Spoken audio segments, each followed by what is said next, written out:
DreamWorks Pictures vous invite au pays des contes de fées. Hey! Oh non, non, non, non, non, pas de viande froide à ma table! Mais où voulez-vous qu'on la mette? Il y a quelqu'un sous la couette. Ben quoi?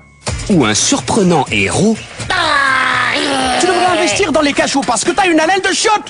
sauve une charmante princesse On avait Oxy le dragon? Si, ça vient, Joxy aussi. d'un seigneur cruel et malfaisant. Avec l'aide de son fidèle ami. Ah, on va s'éclater. On se couche à pas d'heure. On se raconte des glanderies. Et demain matin, je te fais des gaufres secs. Cette année, un nom évoque l'action. Vous êtes très différente de ce que j'imaginais. Un nom évoque l'aventure. Confondez-le. Il faut que je me dégote un psy balai si je veux pas finir l'histoire en vrac. Un nom Ne regarde pas en bas. Shrek, je regarde en bas. évoque l'amour. C'est pas des choses à faire devant une princesse! Oh, elle est encore plus dégueu que toi. Alors santé! Vous avez une flèche dans le derrière.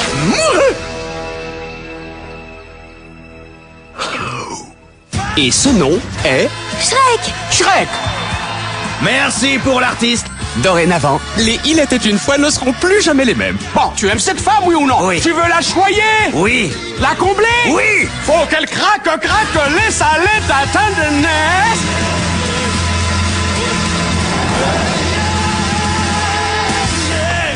Shrek. Waouh! Je la veux encore. Non!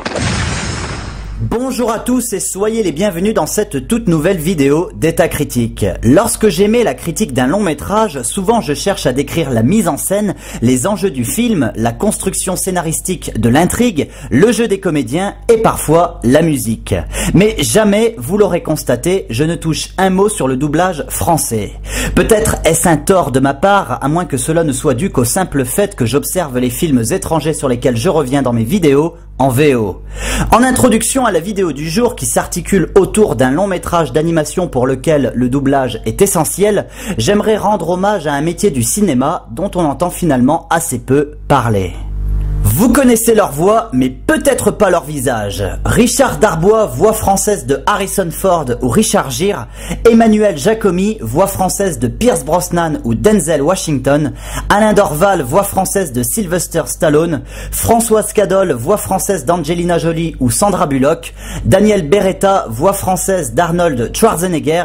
Ou Damien Witeka, voix française de Leonardo DiCaprio jusqu'en 2010. Ainsi que Marc Alphos, voix française de Russell Crowe, malheureusement décédé en août 2012. Le métier de doubleur est une technique, un art, il requiert énormément de talent, transmettre l'émotion par les mots et le ton de la voix. Cette vidéo est dédiée à l'ensemble des doubleurs français qui, au même titre qu'un réalisateur ou un acteur, font partie intégrante de la grande histoire du cinéma. Intéressons-nous maintenant à notre film du jour. Aujourd'hui au programme donc, nous allons nous plonger dans un monde de contes de fées avec des créatures enchanteresses, des paysages luxuriants, un univers de preux-chevaliers et de demoiselles en détresse, un monde comme les studios Disney savent si bien les composer dans leurs dessins animés, à ceci près que notre film du jour n'a pas été produit par les studios Disney. Et qu'en plus, il pique sarcastiquement avec soin les contes, les mythes et légendes et autres histoires féeriques qui ont bercé notre enfance. Ce long métrage, vous le connaissez forcément, il s'agit de Shrek, sorti en France le 4 juillet 2001 et réalisé par Andrew Adamson et Vicky Jenson. Adamson, qui travailla aussi bien comme chef dessinateur que superviseur des effets visuels sur des films comme Batman Forever ou Batman et Robin, la classe, réalise ici son tout premier long métrage. Porté par le succès, il signera également Shrek 2 en 2004 avant de se lancer dans l'aventure Narnia. En 2005, il met en scène le monde de Narnia, le lion, la sorcière blanche et l'armoire magique, puis la suite de celui-ci, le monde de Narnia, le prince Caspian en 2008. Ses derniers films en date sont Cirque du Soleil, World's Away, prévu chez nous pour 2013, et Mr. Pip avec Hugh Laurie, dont la sortie est également prévue pour 2013. Vicky Jenson, elle, débuta comme storyboarder puis directeur artistique avant de signer avec Shrek, elle aussi, son tout premier long métrage. En 2004, elle co-réalise le long métrage Gang de requins avant de prendre son envol et de signer seule en 2010 son premier film live post-grade. Au casting de notre film du jour, nous pouvons retrouver en VO les voix de très nombreux comédiens mondialement connus. Mike Myers, alias Austin Powers, prête sa voix à Shrek. Cameron Diaz est la voix de la princesse Fiona. Eddie Murphy, celle de Lan. Et John Lithgow, la voix du terrible Lord Farquaad. Notons que Vincent Cassel prête sa voix au personnage de Robin des Bois, aussi bien dans la version originale que dans la version française. En France, Shrek est doublé par Alain Chabat. La princesse Fiona par Barbara Tissier, qui est l'une des voix attitrées de Cameron Diaz, Lan par Med Hondo, connue pour être la voix française d'Eddie Murphy, Lord Farquaad par Philippe Catoir, qui est la voix de Tom Wilkinson dans Batman Begins, entre autres. Pour l'anecdote sur le doublage français, sachez que la voix française de Petit Biscuit est celle d'Emmanuel Garigeau, qui a prêté sa voix à John Connor dans Terminator 2, ou plus récemment à Anakin Skywalker dans Star Wars épisode 2 et Star Wars épisode 3. Sans transition, de quoi parle notre film du jour? Shrek est un ogre vert qui vit seul dans son marais. Il mène une existence paisible et tranquille jusqu'au jour où son chez lui est envahi par tout un tas de créatures féeriques. Ces dernières prétendent avoir été expulsées du royaume par le terrible Lord Farquaad. Pour Shrek, c'est niet, les créatures doivent partir. Il va alors se rendre au château de Lord Farquaad, accompagné de l'irrésistible Anne, son nouvelle amie, pour demander au maître des lieux de faire en sorte que les créature quitte son marais.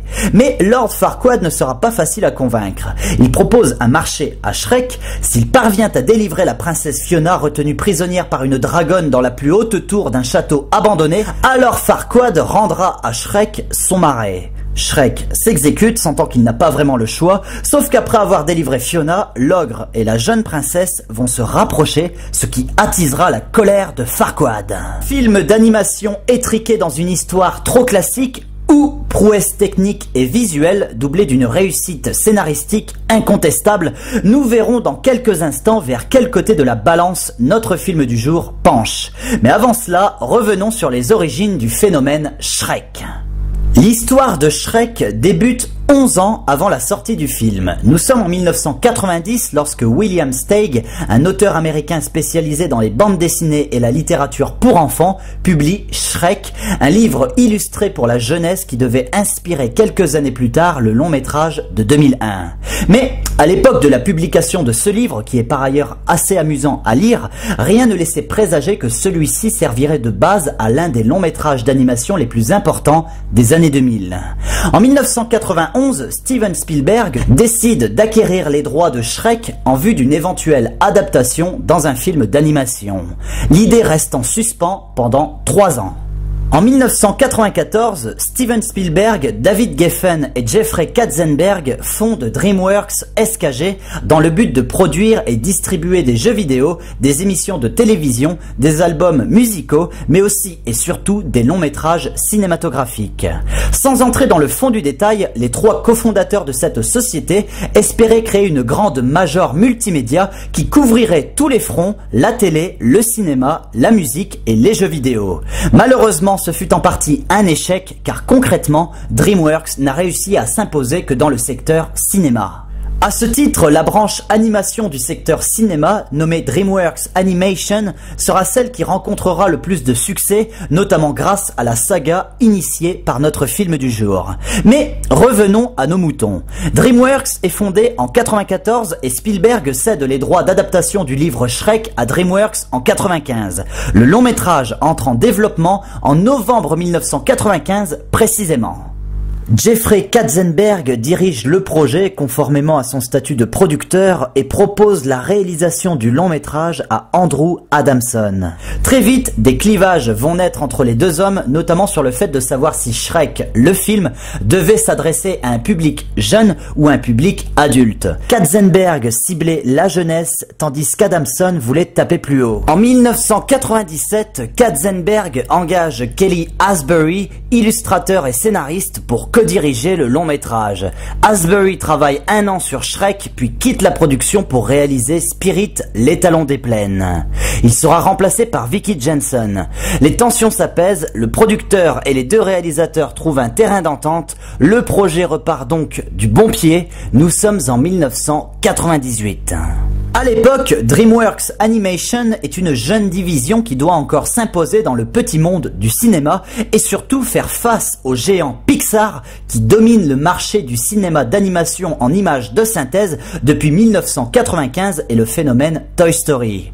En 1998, quelque temps à peine avant Mille et une pattes, le long métrage de Pixar, DreamWorks Animation sort Fourmise, son premier film d'animation. Celui-ci ne fera pas le poids face à Mille et une pattes, mais arrivera à suffisamment faire parler de lui pour que les regards se tournent désormais vers DreamWorks. Shrek continue son développement pendant ce temps-là. Le comédien Chris Farley est engagé pour devenir la voix originale de Shrek. L'acteur va enregistrer entre 80% et 90% des dialogues du personnage, mais il décède malheureusement le 18 décembre 1997 avant d'avoir pu finir son travail. Il faut donc tout reprendre à zéro. Mike Myers, qui sort tout juste du succès d'Austin Powers, est engagé par Katzenberg et aura la lourde tâche de devenir la voix de Shrek. Shrek sort au cinéma le 22 avril 2001 aux États-Unis, le 4 juillet chez nous. C'est un carton sans précédent. Le film étant une réussite aussi bien technique qu'artistique, c'est sans surprise qu'il s'imposera dans tous les pays où il sera exploité.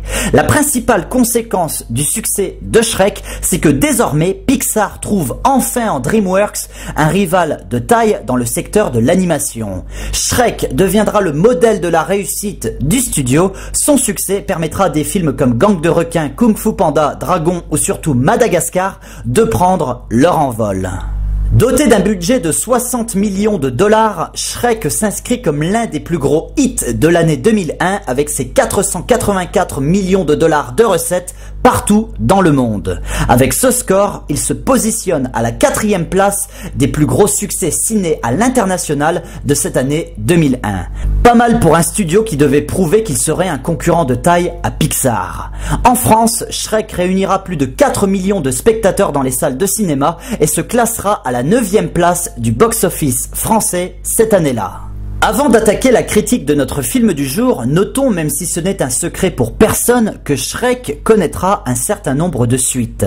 Shrek 2 sorti en 2004, qui est en mon sens l'épisode le plus abouti de toute la saga, Shrek le 3e sorti en 2007 et Shrek 4, Il était une fin en 2010.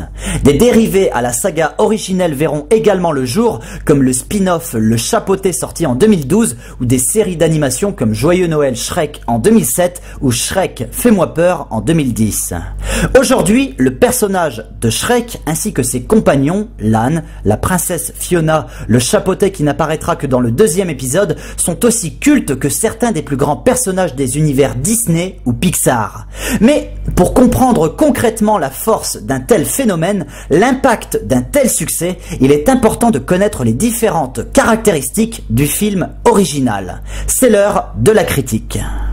Après Fourmise, on avait la légitimité de se demander vers quoi DreamWorks irait se plonger. Fourmise, c'était une parodie de différents genres, des films de Woody Allen aux films de guerre, entre autres, doublé d'un pied de nez à l'hégémonie Disney-Pixar dans le domaine de l'animation.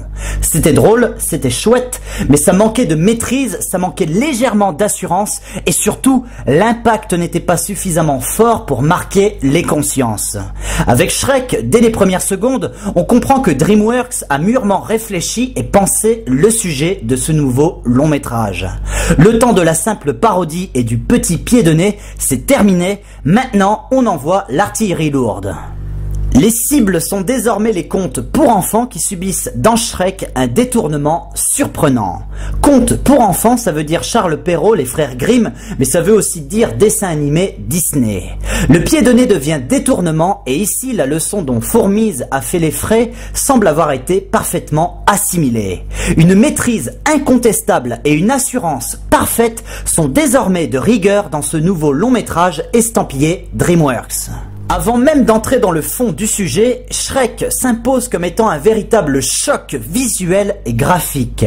Les plans semblent avoir été travaillés comme du cristal tellement les détails sont soignés, les couleurs magnifiquement choisies et l'animation 3D parfaitement conçue. Les images de synthèse sont tellement réalistes que l'on pourrait presque toucher les personnages du film. Dans un registre purement technique, Shrek n'a absolument rien à envier aux longs métrages Pixar de l'époque comme Toy Story 2 ou quelques temps à peine après Monstres et compagnie. Visuellement, Shrek est une prouesse clairement. Maintenant, on a vu à de nombreuses reprises dans précédentes critiques qu'un beau film ne faisait pas un bon film. Creusons un peu. Shrek s'articule donc essentiellement autour d'un détournement, d'un virage à 180 degrés des contes de fées les plus connus au monde. Ce détournement doit amener logiquement à des situations comiques et même si on ne rit pas forcément aux éclats en observant notre film du jour, on s'amuse de voir des personnages mythiques ridiculisés sur la base même de leur caractérisation. La princesse souffre d'une maladie très problématique, je n'entre pas dans les détails pour préserver le mystère. Shrek, l'ogre méchant et repoussant, le parfait vilain d'un conte pour enfants, s'avère être tendre et affectueux. Robin des Bois, Pinocchio, Blanche-Neige, les trois petits cochons et j'en passe sont tous à un moment donné plongés dans des situations aussi absurdes que rocambolesques, de quoi rompre avec l'image que l'on avait d'eux durant notre jeunesse en observant les films Disney ou en lisant les contes. Shrek détourne certes les contes de fées les plus connus, en plus de s'imposer lui-même dans un premier temps comme un anti-conte de fées, notamment grâce à cette intrigue qui impose tout de même un ogre en héros. Mais ce n'est pas tout. Shrek ne détourne pas simplement les contes, il reprend à son compte, si je puis dire, certaines scènes les plus connues du cinéma à l'époque, comme le fameux Bullet Time de Matrix. Une petite pique sera même lancée contre Disney et Disneyland, surtout dans cette scène où Shrek et l'âne pénètrent dans le château suraseptisé de Farquaad. Parodie, détournement, voilà comment définir concrètement notre film du jour. Le problème, c'est que ce parti pris, aussi jouissif soit-il, parti pris qui laisse carte blanche aux comédiens pour livrer des performances vocales aussi décalées qu'amusantes, a tendance à bouffer toute la complexité qu'un tel film aurait pu avoir. Shrek est un film visuellement parfait, son discours parodique est clairement jouissif et d'un point de vue divertissement, il est clair que l'on tient un client sérieux. Mais le souci, c'est qu'à aucun moment, on ne se sent réellement impliqué dans l'évolution personnelle des personnages. Du moins pas avec la force que l'on était en droit d'attendre pour un tel film.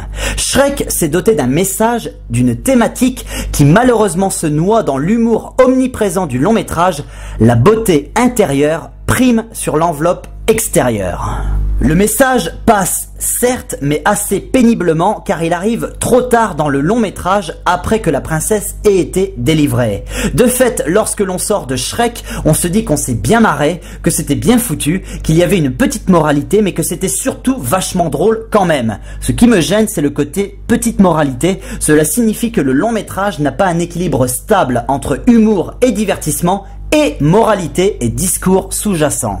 Après, je dois dire qu'il s'agit d'un détail et au fond, ça n'a rien de particulièrement dommageable. Shrek n'est pas un chef-d'œuvre de l'animation, pas autant qu'un Toy Story 3 dont l'équilibre est parfait et la beauté visuelle exceptionnelle. Néanmoins, il reste un divertissement parfaitement maîtrisé, drôle au bon moment, visuellement puissant, avec des personnages aussi fun qu'attachants.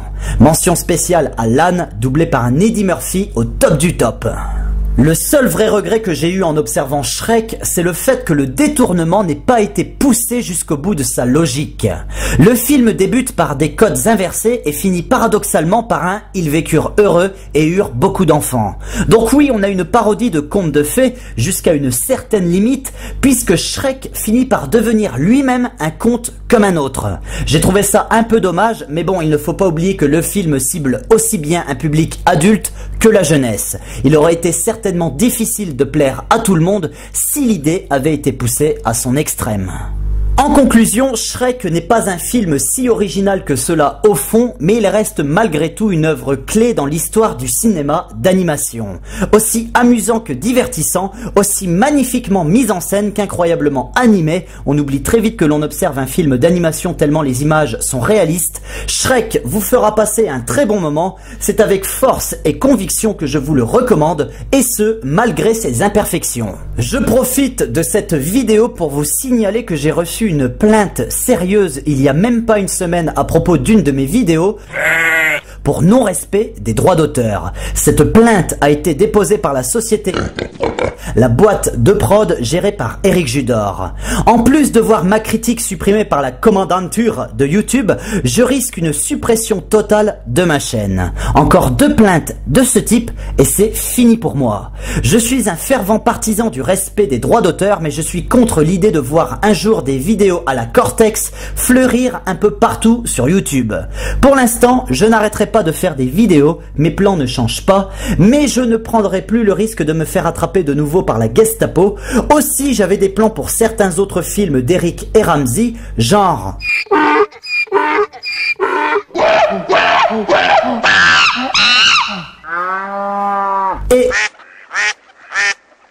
Eh bien, j'annule mes vidéos critiques à propos de ces longs métrages. De toute façon, vu les merdes que ces films sont, on ne perd pas grand chose.